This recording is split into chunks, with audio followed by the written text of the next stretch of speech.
Movie शुरू होती है पेरिस में, जहां सैम एक पार्टी में आता है जो उसकी एक्स गर्लफ्रेंड होस्ट कर रही होती है। पर वो यहाँ पार्टी एंजॉय करने नहीं, बल्कि अपने पुराने टेप्स वापस लेने आया होता है। उसकी एक्स उससे बोलती है कि थोड़ा वेट करे क्योंकि वो मेहमानों में बिजी है, इसलिए सैम को कुछ वक्त के लिए ऑकवर्ड फील करते हुए बैठना पड़ता है। जब उसका इंतजार करते करते पेशेंस खत्म होने लगता है, तो सैम उससे पूछता है कि उसके सामान का एग्जैक्ट प्लेस बता दे, वो खुद ही ले लेगा। एक्स उसे एक ऑफिस तक गाइड करती है और बोलती है कि वहीं रुक जाए, बाद में कामली बात कर लेंगे। कॉरिडोर में घूम रहे ड्रंक लोगों को इग्नोर करते हुए सैम ऑफिस में चला जाता है और शांति से देखने के लिए डोर लॉक कर देता है। जैसे ही उसे अपनी चीजें मिलती हैं, अचानक उसकी नाक से खून बहने लगता है, तो वो टिश्यूज लेकर थोड़ा रेस्ट करने बैठ जाता है। धीरे धीरे वो सो जाता है, इसलिए कुछ देर बाद बाहर होने वाले शाउटिंग और फुल क्योस की उसे बिल्कुल आवाज नहीं आती।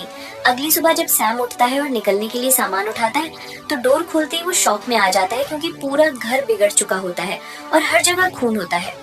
खुद को बचाने के लिए एक रैंडम ऑब्जेक्ट पकड़कर सैम अपार्टमेंट से बाहर झांकता है और देखते ही समझ जाता है कि सारी पार्टी वाले लोग, इंक्लूडिंग उसकी एक्स, ज़ॉम्बीज बन चुके हैं। जैसे ही वो उस पर अटैक करने की कोशिश करते हैं, सैम जल्दी से डोर क्लोज कर देता है। फिर विंडो से बाहर देखते ही उसे पता चलता है कि पूरा शहर इसी हालत में है। ज्यादातर लोग ज़ॉम्बीज बन गए हैं और जो थोड़े बचे हैं उनका शिकार हो रहा है। स्ट्रीट्स भी बर्बाद होती दिखती हैं और जब एक फैमिली कार से भागने की कोशिश करती है, तो हॉर्न की आवाज सुनते ही ज़ॉम्बीज उसे घेर लेते हैं और मार डालते हैं। इसके बाद सैम जैकेट्स और बैग्स चेक करता है जो गेस्ट्स छोड़ गए थे, और उनके फोन्स मिलने पर वो उनके हेल्प कॉल्स और लव्ड वंस को भेजे गए लास्ट मैसेजेस सुनता रहता है। जब कॉरिडोर में आवाज बंद होती है, तो सैम अपार्टमेंट से निकलकर रूफ पर चला जाता है, पर उसे कोई भी जिंदा इंसान या हेल्प नजर नहीं आती। फिर सैम डिसाइड करता है कि सरवाइव करने के लिए जो भी करना पड़ेगा करेगा, और पहला काम रूम्स को क्लीन करना शुरू करता है ताकि इन्फेक्टेड ब्लड हटा सके। अचानक नीचे वाले फ्लैट से अजीब सी आवाज आती है और फिर एक गोली फ्लोर में एक होल बना देती है। सैम होल से झांक कर देखता है कि नीचे वाला नेबर खुद को शूट कर चुका है। जिज्ञासा में वो वॉल से एक मेटल बार निकालकर होल को इतना बड़ा करता है कि वो नीचे उतर सके।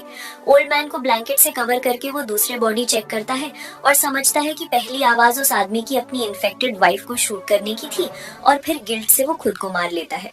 सैम किचन में जाकर फूड कलेक्ट करता है, उस आदमी की गन उठाता है और जितनी बुलेट्स मिलती हैं सब रख लेता है।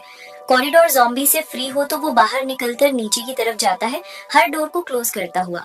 बिल्डिंग के एंट्रेंस तक पहुंचकर वो ज़ॉम्बीज को बाहर देखता है और तुरंत डोर बंद करके अपने आप को सेव कर लेता है। बिल्डिंग सिक्योर होने के बाद सैम केयरटेकर के रूम में जाकर सारे अपार्टमेंट्स की कीज ले लेता है, विंडो के थ्रू आ रहे ज़ॉम्बी को इग्नोर करते हुए। उसे एक ट्यूना कैन भी मिलती है जो वो तुरंत खा लेता है। फिर सब सप्लाईज एक जगह जमा करके कीज को अपार्टमेंट नंबर के हिसाब से ऑर्गेनाइज करता है। पहला अपार्टमेंट में उसे एक ज़ॉम्बीफाइड फैमिली मिलती है जो उस पर अटैक कर देते हैं, पर स्ट्रगल के बाद भी वो ज़ॉम्बी को डोर धक्का दे देता है। फिर वो जल्दी से बाहर निकलकर डोर बंद करता है और उस पर एक एक्स मार्क बना देता है ताकि फ्यूचर में वहां ना जाए। उसके बाद सैम बाकी अपार्टमेंट्स चेक करता रहता है, जो थैंकफुली सब खाली निकलते हैं। जहाँ जहाँ फूड मिलता है वो ले लेता है और कभी कभी रैंडम आइटम्स जैसे पेंट बॉल गन भी उठा लेता है। सैम म्यूजिशियन होता है, इसलिए उसे एक MP3 प्लेयर, कुछ ओल्ड कैसेट्स और हत्ता की ड्रम्स का सेट मिलकर काफी खुशी होती है। जब सब अपार्टमेंट्स हो जाते हैं और उसके पास फेस मास्क आ जाता है, सैम एग्जिट ही करने वाला होता है कि एलिवेटर सडनली मूव करता है और उसमें एक ज़ॉम्बी दिखता है। ज़ॉम्बी अग्रेसिव नहीं होता है, इसलिए सैम उसे मारने के बजाय आयरन फैंस को बेल्ट से बांध देता है ताकि वो बाहर ना आ सके। शाम को सैम फूड खाते हुए अपने ओल्ड टेप सुनता है, जिससे उसे कई पुरानी यादें याद आती हैं। अगले दिन वो बाहर ज़ॉम्बीज को ऑब्जर्व करता है, फिर कलेक्टेड फूड को प्रॉपर्ली राशन करके एक नोटबुक में रिकॉर्ड बनाता है। विंडो पर मिट्टी में ग्रिड बनाकर डेज काउंट करना भी शुरू कर देता है। फिर वो अपार्टमेंट में इधर उधर देखते हुए ड्रम्स बजाकर अपना स्ट्रेस उतारता है, लेकिन नॉइस से ज़ॉम्बीज विंडो के पास आ जाते हैं, इसलिए उसे काफी केयरफुल होना पड़ता है। दिन बीतते जाते हैं और सैम खुद को बिजी रखता है। विंडो पर डेज मार्क करता है, अपना मील्स बनाता है और कभी कभी रात को रूफ पर जाकर खाली सिटी को देखता है। पेंट बॉल गन से वो एक गेम क्रिएट करता है जिसमें स्ट्रीट पर ज़ॉम्बीज को शूट करता है और अपनी एक्स की पिक्चर्स पर उन्हें क्रॉस करता रहता है। रैंडम ऑब्जेक्ट से साउंड्स रिकॉर्ड करके वो उनसे म्यूजिक भी बनाता रहता है। एक दिन सैम को स्ट्रॉन्ग स्मेल का एहसास होता है और नीचे वाले अपार्टमेंट में झांक कर देखता है कि बॉडीज गलने लगी हैं। वो दोनों बॉडीज को उठाकर बालकनी में ले जाता है, पर उन्हें ट्रैश की तरह फेंक नहीं पाता। इंस्टेड वो उन्हें स्लीपिंग बैग्स में डालकर उनके बेड पर ही रख देता है और साथ में उनकी इंपॉर्टेंट बिलोंगिंग्स भी रख देता है। एक छोटा सा साइलेंस होल्ड करके सैम रूम से निकल जाता है और स्मेल को कंट्रोल करने के लिए डोर पर टेप लगा देता है। बाद में सैम शावर लेने जाता है लेकिन पानी बीच में ही बंद हो जाता है। रात को बेड पर लेटे हुए उसे एक अजीब सी साउंड सुनाई देती है और वो देखकर शॉक हो जाता है कि एक पूरी होड़ उसके रूम में घुसकर उसे खाने आ रही है। डर के मारे सैम चीखने लगता है पर तुरंत ही होश में आता है और समझता है कि ये सब एक नाइटमेयर था। अगले दिन सैम अपनी रूटीन में वर्कआउट ऐड करता है। वो बिल्डिंग के अंदर ही म्यूजिक सुनते सुनते रनिंग करता है। एलिवेटर के पास रुककर वो वहाँ बंद आदमी का हाथ टच करने की हिम्मत करता है और उसे अल्फ्रेड नाम दे देता है। कुछ दिनों बाद फाइनली बारिश होती है तो सैम बहुत सारे कंटेनर्स रखकर पानी कलेक्ट करता है और अपना बॉडी वॉश करता है। फिर वो एलिवेटर के साइड बैठकर सिगार जलाता है और अल्फ्रेड से एक तरफा बातें करता रहता है, कन्फेस करते हुए कि सबसे टफ पार्ट ये है कि उसे अपनी फैमिली के बारे में कुछ पता नहीं। कुछ समय बाद सैम विंडो पर पेंटबॉल गन के साथ होता है और स्ट्रीट में एक कैट देखकर बिल्कुल हैरान हो जाता है। वो तुरंत नीचे दौड़ता है और डोर खोलता है, ध्यान रखते हुए कि आसपास ज़ॉम्बीज न हो। फिर वो ट्यूना कैन खोलकर कार के नीचे छिपी हुई कैट को ऑफर करता है। कैट हेजिटेंट होती है पर स्मेल से अट्रैक्ट होती रहती है। तभी एक अचानक नॉइज उससे डरा देता है और कैट वापस भाग जाती है।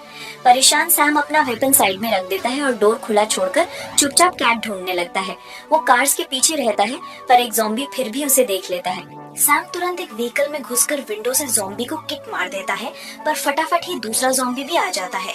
सैम जल्दी से बैक सीट में शिफ्ट होता है और पैसेंजर डोर से निकलकर बिल्डिंग की तरफ फुल स्पीड में भागता है। डोर क्लोज कर देता है ज़ॉम्बीज के पहुंचने से पहले। वापस अपार्टमेंट में आकर सैम विंडो से देखता है तो कैट ज़ॉम्बीज के सामने कामली बैठी होती है तो वो उसे शूट कर देता है। फिर उसे फ्लोर पर खून नजर आता है और समझता है कि कार वाले ज़ॉम्बी ने उसे इंजर कर दिया था। वुंड क्लीन करके वो मिरर के सामने वेपन लेकर बैठ जाता है। उसकी बॉडी में इन्फेक्शन का कोई क्लियर साइन नहीं होता पर उसे यकीन भी नहीं होता कि वो सेफ है। इसीलिए वो गन को ऐसे पोजीशन में रखता है कि अगर जरूरत पड़ी तो खुद को ही मार सके। सैम कुछ देर वहाँ बैठा रहता है और धीरे धीरे सो जाता है जिससे गन स्लिप होकर एक बुलेट फायर कर देती है। लकी फॉर हिम सैम बच जाता है और उठकर देखता है कि वो बिल्कुल नॉर्मल है। ये देखकर वो खुशी से हंसने लगता है।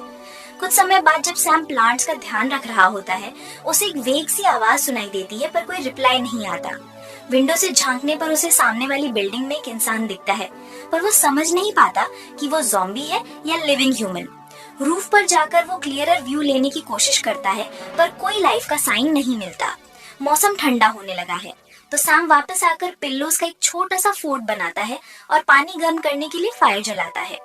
रिलैक्स करने की कोशिश में ही उसे फिर आवाजें सुनाई देती हैं पर वो जल्दी ही गायब हो जाती हैं।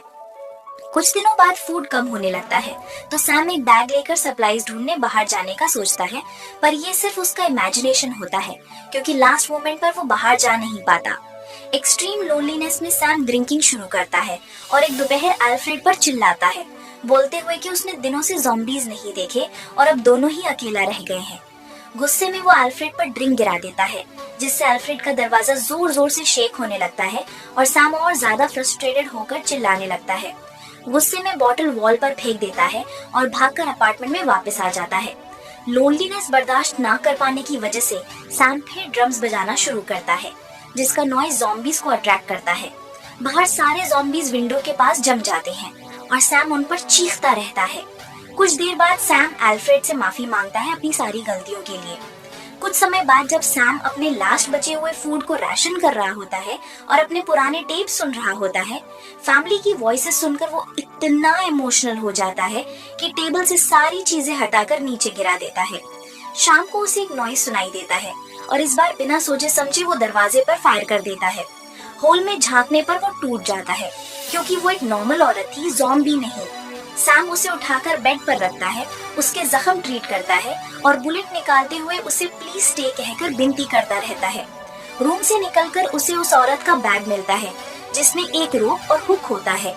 अगली सुबह जब सैम उदास होता है उसे एक आवाज सुनाई देती है और उसे पता चलता है कि वो औरत जिंदा बच गई है। सैम उसे पिजन सूप खिलाता है और धीरे धीरे उसके बारे में जानता है। उसका नाम सारा है और वो बिल्डिंग्स के बीच जंप करके अपना सर्वाइवल मैनेज करती रही थी। उसने कभी कभी कुछ सर्वाइवर्स को अलग अलग अपार्टमेंट में छुपे हुए देखा था पर उनमें से ज्यादा लोग अब पूरा मेंटली डिस्टर्ब हो चुके थे। ज़ॉम्बीज हाइट के मामले में उतने स्मार्ट नहीं होते, फिर भी वो कभी एक ही जगह पर एक हफ्ते से ज्यादा टिक कर नहीं रही थी। सैम उसे बताता है कि ये बिल्डिंग रिलेटिवली सेफ है, पर सारा अभी डाउटफुल रहती है क्योंकि पिछली रात जो गनशॉट हुआ था उसने ज़ॉम्बीज का ध्यान यहाँ की तरफ खींच लिया था और वो जानती थी कि आखिर में ज़ॉम्बीज दरवाजा तोड़ ही देंगे क्योंकि उनके पास और करने को होता ही नहीं है। कुछ देर बाद सैम अपनी रोज की तरह बिल्डिंग का राउंड लगाता है और इस बार सारा भी उसके साथ चल देती है। जब वो अल्फ्रेड के रूम के सामने से गुजरते हैं सारा काफी घबरा जाती है, पर सैम उसे यकीन दिलाता है कि अल्फ्रेड कभी उन्हें खाने की कोशिश नहीं करेगा। बाद में सैम फिर से अपना म्यूजिक बनाना स्टार्ट करता है और वो हैरान होता है देखकर कि सारा भी उसके साथ हेल्प कर रही है, जिससे सैम को काफी टाइम बाद एक नॉर्मल सा फील होने लगता है। शाम को सैम सिगरेट पीते हुए अल्फ्रेड से बात करता रहता है और सोचता है कि क्या वो थोड़ा बेटर सरवाइव कर पाएगा क्योंकि अब उसके पास किसी की कंपनी तो है। धीरे धीरे दोनों के पास खाने का स्टॉक ऑलमोस्ट खत्म हो जाता है, इसीलिए सैम को एक टफ डिसीजन लेना पड़ता है। वो फिर से उस एक्स वाले दरवाजे के पास जाता है, उसमें छोटा सा होल बनाता है और अंदर मौजूद सभी ज़ॉम्बीज को गोली मार देता है। अब वो बिना रिस्क के अंदर जाकर सारा खाना जमा कर सकता है। अपार्टमेंट लौटने पर सैम देखता है कि सारा वहाँ नहीं है। वो टेंशन में उसे ढूंढता है और फाइनली उसे रूफ पर पाता है। वो क्लियरली दूसरी बिल्डिंग में जंप करके निकलने का प्लान सोच रही होती है। सैम उसे रोकता है क्योंकि ये आइडिया उसे बहुत डेंजरस लगता है, पर सारा मना नहीं करती। उसका कहना था कि अगर वो यहीं रुककर वेट करते रहे तो वो धीरे धीरे पागल हो जाएंगे या फिर ज़ॉम्बीज किसी दिन दरवाजा तोड़ ही देंगे। गुस्से में सारा अपार्टमेंट में वापस चली जाती है। सैम उसके पीछे जाता है, पर जब सारा उसे जवाब नहीं देती तब उसके दिमाग में एकदम से सब फ्लैश होने लगता है। वो याद करता है कि जब वो सारा की वुंड्स ट्रीट कर रहा था तब वो कभी उठी ही नहीं, मतलब सारा तो पहले ही मर चुकी थी और जो भी सैम देख रहा था वो एक हेलुसिनेशन था। जब सैम रूम में घुसता है तो वो सच में सारा का डेड बॉडी बेड पर पड़ी देखता है। सैम उसका हाथ पकड़कर रो पड़ता है, फिर उसे शीट और कैंडल से कवर करके एक इमोशनल गुड बाय देता है। सारा के बैग में उसे एक डिजिटल कैमरा भी मिलता है जिसमें पहले तो सिर्फ उसकी फैमिली की पिक्चर्स होती हैं, पर आगे उसे एक फोटो मिलती है जिसमें सैम रूफ टॉप पर होता है और इससे कंफर्म हो जाता है कि वो प्रेजेंस जिसे वो सामने वाली बिल्डिंग में देख रहा था वो सारा ही थी। अब सैम एक्सेप्ट कर लेता है कि वो मेंटली ब्रेकडाउन की तरफ जा रहा है, इसीलिए उसे यहाँ से निकलना ही होगा। वो अपने पुराने टेप्स को जला लेता है, सारा का बैग उठाता है और छत की तरफ बढ़ता है, पर जाते जाते उसे अल्फ्रेड याद आता है, इसीलिए वो उसे फ्री करने का डिसीजन लेता है। अल्फ्रेड उस पर अटैक नहीं करता बल्कि चुपचाप फॉलो करता है। सैम उसे एक अपार्टमेंट में भेज देता है। तभी जलते हुए टेप स्मोक डिटेक्टर को एक्टिवेट कर देते हैं और फायर अलार्म बज जाता है। ज़ॉम्बीज इस मौके का फायदा उठाकर फाइनली मेन डोर तोड़ देते हैं और सैम के पीछे भागने लगते हैं। सैम जितने ज़ॉम्बीज को मार सकता है मार देता है, पर जब वो गिरने लगता है तो वो फाइट छोड़कर भागना चूज करता है। एलिवेटर खाली मिलता है तो सैम तुरंत अंदर घुसकर गेट बंद कर देता है, ज़ॉम्बीज के पकड़ने वाले हाथों को इग्नोर करते हुए। फिर वो एलिवेटर शाफ्ट में चढ़कर एक खाली अपार्टमेंट की तरफ भागता है, पर एक ज़ॉम्बी उसके पीछे आ जाता है। सैम कर्टन्स पकड़कर उस ज़ॉम्बी को पूरी तरह से रैप कर देता है ताकि वो डिस्ट्रैक्ट हो जाए, लेकिन एस्केप करते वक्त एक्सीडेंटली कुछ सामान गिर जाता है जिससे ज़ॉम्बी का ध्यान उस तरफ चला जाता है। सैम तुरंत काउंटर अटैक करता है, उसे 2-3 बार हिट करता है और ऊपर से एक काउच गिराकर उसे ट्रैप कर देता है। फिर वो उस काउच पर चढ़कर वापस अपने स्मोक से भरे अपार्टमेंट की तरफ निकलता है। अंदर ऑलरेडी बहुत ज़ॉम्बीज होते हैं, पर धुआं उनकी विजिबिलिटी खराब कर देता है, इसीलिए सैम धीरे धीरे बिना पकड़े गए रूफटॉप तक पहुंच जाता है। वहाँ वो सारा का हुक यूज करके रोप को दूसरी बिल्डिंग की तरफ थ्रो करता है। एक ज़ॉम्बी उसके बिल्कुल पीछे आ रहा होता है तो सैम बिना सोचे समझे जंप मार देता है और वॉल से जोर से टकरा जाता है।